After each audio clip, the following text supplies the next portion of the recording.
गृद्धराज जटायु कहते हैं कि एक बार स्वर्ग की पुंजस्थलिका नाम की अप्सरा, पुंजस्थलिका नाम की अप्सरा गृध्धिनी का रूप धारण करके आकाश में विचरण कर रही थी। उस समय सूर्य के सारथी अरुण ने देखा और उस पुंजस्थलिका अप्सरा को देखकर अरुण जी महाराज मोहित हो गए और अरुण जी ने उस पुंजस्थलिका नाम की अप्सरा में गर्भाधान किया और उस गर्भाधान से उस पुंजस्थलिका ने 2 अंडे दिए। एक गृद्धराज जटायु प्रकट हुए और एक संपाति प्रकट हुए। ये 2 भाई, संपाति और गृद्धराज जटायु। तो ये कौन हैं? बोले गृद्धराज जटायु श्री गरुण जी महाराज के भतीजे हैं। श्री गरुण जी महाराज के भतीजे।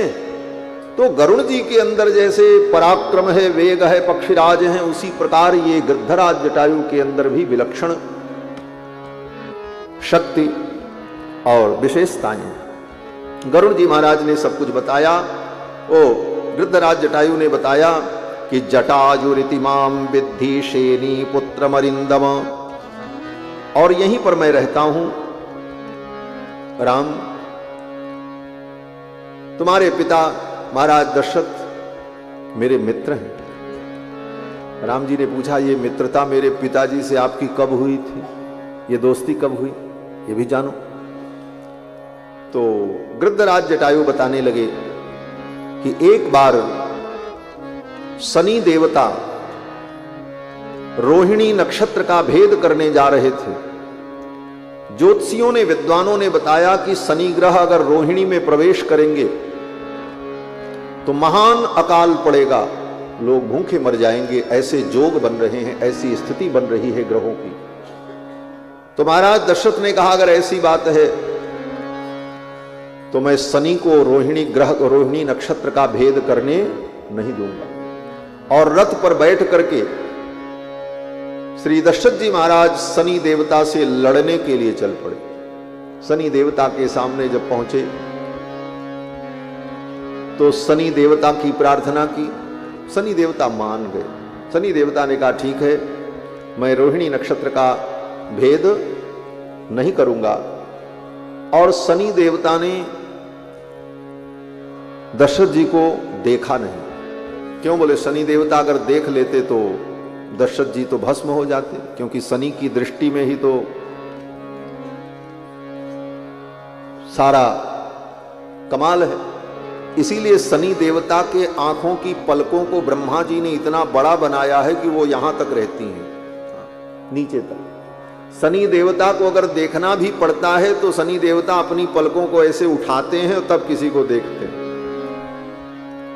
तो शनि देवता ने दशरथ जी को देखा नहीं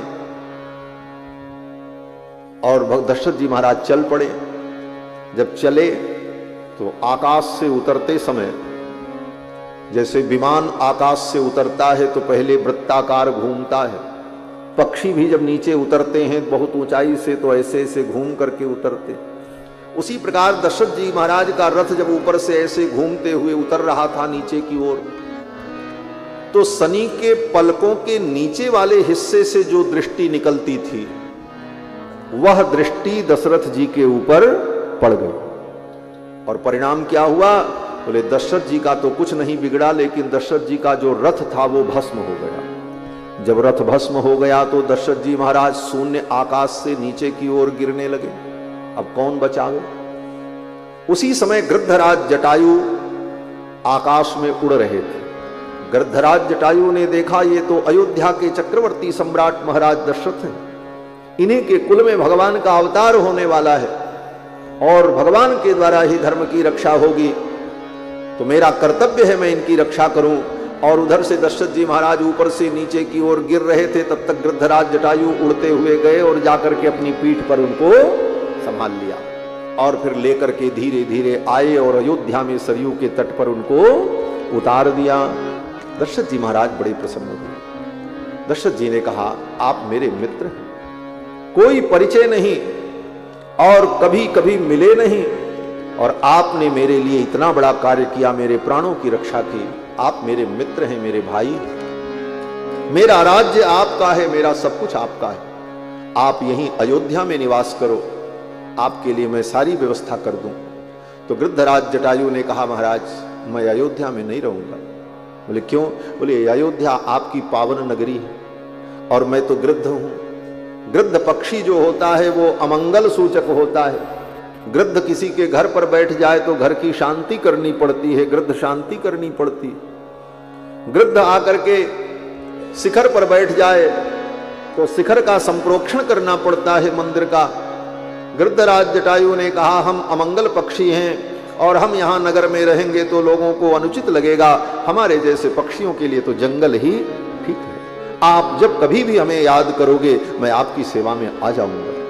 ये कह करके गृद्धराज जटायु जब चलने लगे तो दशरथ जी महाराज ने कहा, मित्र मेरा सब कुछ आपका है और मैं भी आपका हूं, आप मेरे भ्राता हैं, मित्र हैं, यह संबंध हमारा आपका सदा बना रहे। गृद्धराज जटायु ने भगवान दशरथ जी को आश्वस्त किया और आकर के दंडकारण्य के घोर जंगल में पर्वत पर विराजमान रहते थे और वहीं अपना आहार ढूंढ लेते थे। आज गृद्धराज जटायु ने ये सारी कहानी जब राम जी को बताई तो राम जी बड़े प्रसन्न हुए। राम जी ने कहा लक्ष्मण से, लक्ष्मण आज गृद्धराज जटायु को पाकर के मुझे लग रहा है मेरे पिताजी मुझको फिर मिल गए। यही अनुभव किया है। ये कथा बड़ी भावपूर्ण है महाराज। राम जी ने यही कहा कि मेरे पिता के मित्र हैं और इन्हें पाकर के मुझे लग रहा है कि मेरे पिता मुझे पुनः प्राप्त हो गए। पितुर्हि सुस्राव सखित्वमात्मवान जटायुषा संकथितम पुनः पुनः। बार बार गृद्धराज जटायु ने जब ये सारी बातें कही तो भगवान श्री राम को परम आनंद हुआ और भगवान श्री राम ने कहा, हमको यही निवास करना है। गृद्धराज जटायु ने कहा, यहीं पंचवटी में आप निवास करो और मैं यहीं पास में रहता हूं। आप कहीं कंदमूल फल लेने जाओगे, गोदावरी में स्नान करने जाओगे, सीता कुटी में अकेले रहेगी तो चिंता की कोई बात नहीं, मैं दूर से बैठे बैठे यहीं से देखता रहूंगा और उनका संरक्षण करता रहूंगा। गृद्ध की दृष्टि बहुत दूर तक होती है, गीधहि दृष्टि अपार। गृद्ध की दृष्टि बहुत दूर तक होती है। गृद्धराज जटायु ने कहा, मैं यहीं रह करके सीता की रक्षा करता रहूंगा। सीताम च तात रक्षिष्ये त्वयि आते सलक्ष्मणे, त्वयि आते सलक्ष्मणे। तुम कहीं चले जाओगे और लक्ष्मण भी कहीं चले जाएंगे, सीता अकेले रहेंगी, मैं सीता की रक्षा करता रहूंगा। और आपके इस वनवास में सोहम वास सहायास्ते भविष्यामि यदि इच्छसि, और तुम्हारे इस वनवास की अवधि में मैं तुम्हारा सहायक बनकर के रहूंगा। ये सब बातें जब गृद्धराज जटायु ने कही तो राम जी बड़े प्रसन्न हुए। गोदावरी के तट पर पहुंचे और लक्ष्मण जी से कहा, लक्ष्मण कहां कुटी बनाई जाए, क्योंकि अब कुछ दिन यहीं रहना है। लक्ष्मण जी से जब राम जी ने पूछा कि कुटी कहां बनाई जाए, आश्रम कतरस्मिन्नो देशे भवति सम्मतः, कहां पर कुटी बनाना उचित होगा।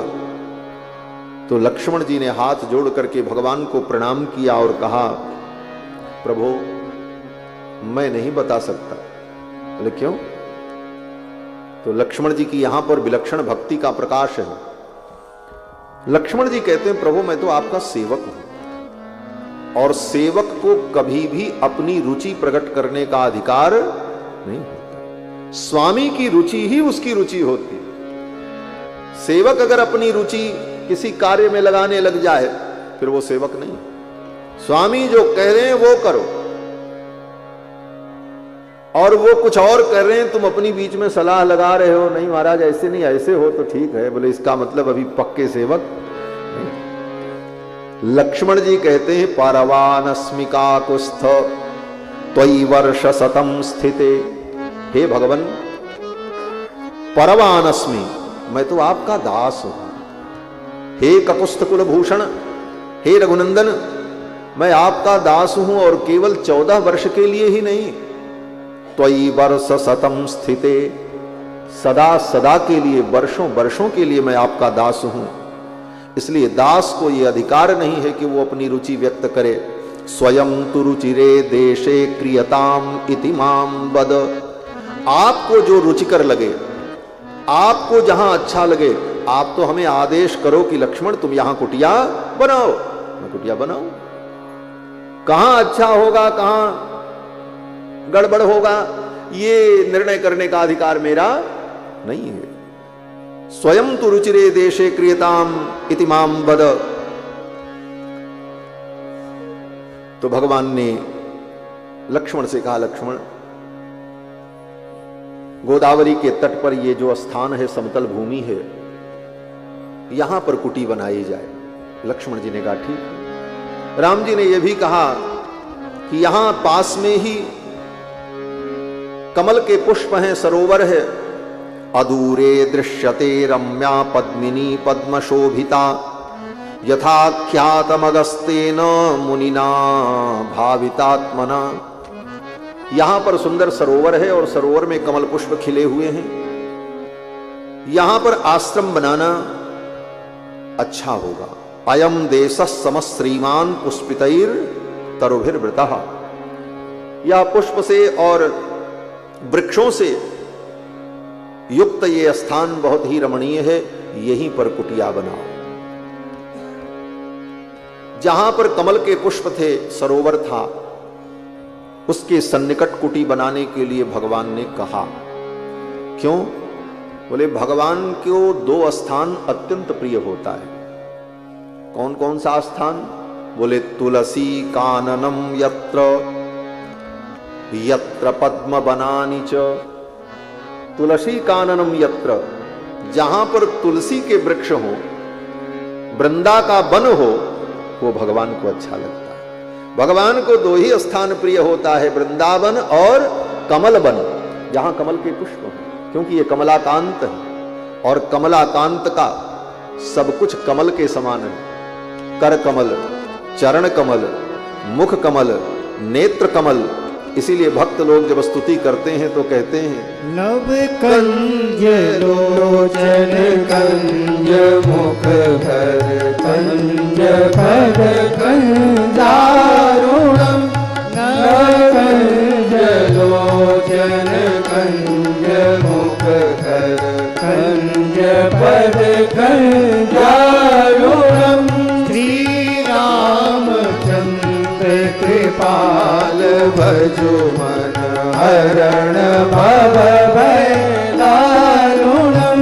श्री रामचंद्र कृपाल भजो मन हरण भव भय दारुणम। नव कंज लोचन कंज मुख भर कंज भर कंजारुणम। नव कंज लो नव कंज लो नव कंज लो। भगवान को तुलसी काननम यत्र यत्र पद्म बनानी च, ये दो स्थान, तुलसी कानन और जहां पर कमल हो, पद्म का वास हो। और तीसरा स्थान एक और है जो भगवान को अत्यंत प्रिय है। क्या? बोले बसंती वैष्णवाह यत्र, जहां भगवान के भक्त रहते हैं वो भगवान को बहुत प्रिय लगता है। बसंती वैष्णवाह यत्र तत्र सन्निहितो हरिहि। जहां पर वैष्णव निवास करते हैं, भगवान के भक्त निवास करते हैं, वह स्थान भगवान को अत्यंत प्रिय होता है। इसीलिए भगवान स्वयं कहते हैं कि नाहं वसामि वैकुंठे योगिनां हृदयेन च मद्भक्ताः यत्र गायन्ति तत्र तिष्ठामि नारद। भगवान कहते मेरे भक्त जहां रहते हैं और मेरा गुणगान करते हैं, मैं वहीं रहता हूं। और सच पूछो तो हम लोग भगवान का गुणगान कर रहे हैं, भगवान यहीं कहीं बैठे होंगे और बैठे हैं, ये भावना होनी चाहिए। वैष्णवाः यत्र वसंती तत्र सन्निहितो हरिः। जहां पर वैष्णव लोग वास करते हैं, भगवान के भक्त निवास करते हैं, वहीं भगवान रहते हैं। तो भगवान के रहने का अत्यंत प्रिय 3 स्थान, तुलसी कानन, कमल वन और वैष्णवों का निवास। तो यहां पर क्या मिला? बोले यहां पर कमल वन मिला और अगल बगल ऋषि मुनि महात्मा वैष्णवों की कुटिया है पंचवटी में, इसलिए भगवान ने कहा यहीं कुटी बनाओ। अब तो लक्ष्मण जी ने सुंदर कुटी तैयार कर दी। ऐसी बढ़िया कुटिया बनाई महाराज कि भगवान का मन प्रसन्न हो गया देख। बोले लक्ष्मण, ऐसी सुंदर कलाकृति से युक्त कुटी का तुमने निर्माण किया। प्रसन्न हो गए भगवान और भगवान ने कहा लक्ष्मण, प्रदेयो यन्निमित्तं ते परिस्वंगो मया कृतः, प्रीतोऽस्मि ते महत्कर्म त्वया कृतमृदं प्रभो। हे लक्ष्मण, तुमने ऐसी सुंदर कुटिया बनाई, मेरे मन के अनुकूल, और ऐसा महान कर्म तुमने किया, मैं तुम्हारे ऊपर प्रसन्न हूं। मैं तुम्हें क्या दूं? अब ये बड़ी अद्भुत बात होने जा रही है। पूरी कथा तो मैं आपको नहीं सुना पाऊंगा, लेकिन ऐसी बातें जो कभी शायद आपने न सुनी। कथा तो सब, राम कथा तो मूल रूप से सबको मालूम है। अब भगवान श्री राम लक्ष्मण जी को देने जा रहे हैं। क्या देंगे राम जी? क्या है राम जी के पास? राज्य अयोध्या में छूट गया, बलकल वस्त्र को छोड़कर, धनुष बाण छोड़ करके कुछ है ही नहीं। जंगल में स्वयं निरावरण चरण से भगवान विचरण कर रहे हैं। लक्ष्मण को क्या देंगे? बोले लक्ष्मण जी को भगवान सर्वस्व देने जा रहे हैं, सब कुछ देने जा रहे हैं। सर्वस्व क्या है? बोले सर्वस्व का मतलब अपना सब कुछ भगवान लक्ष्मण को देने जा रहे हैं। अपना सब कुछ कैसे दिया जाता है किसी को? कहते हैं अपने आप को ही दे दो तो अपना सब कुछ उसका हो जाता है। एस सर्वस्व भूतों में परिश्वंगो मया कृतः। राम जी उठ करके खड़े हुए और कहा लक्ष्मण, मैं तुम्हें अपना परिस्वंग देने जा रहा हूं। परिस्वंग माने पकड़ करके गले लगा लेना। ये गले लगाने का मतलब यही होता है। फॉर्मेलिटी में तो लोग एक दूसरे के बहुत गले लगते हैं। जब होली आती है तो घर से निकलते हैं बढ़िया कपड़ा पहन करके, और गली गली में जो मिले सबको गले लगाते चलते हैं। कहते हैं होली मिल रहे हैं, गले मिल रहे हैं। बोले इसका क्या मतलब है गले मिलने का? केवल नाटक। गले मिलने का मतलब होता है जिसको हम गले लगा रहे हैं उसको अपने आप को हम दे रहे हैं। आज से हम उसकी, इसीलिए सबको गले लगाने का कोई मतलब नहीं होता हमारा। भगवान ने लक्ष्मण जी को गले लगाया और कहा कि प्रदेयो यन निमित्तम में परिस्वंगो मया कृतः।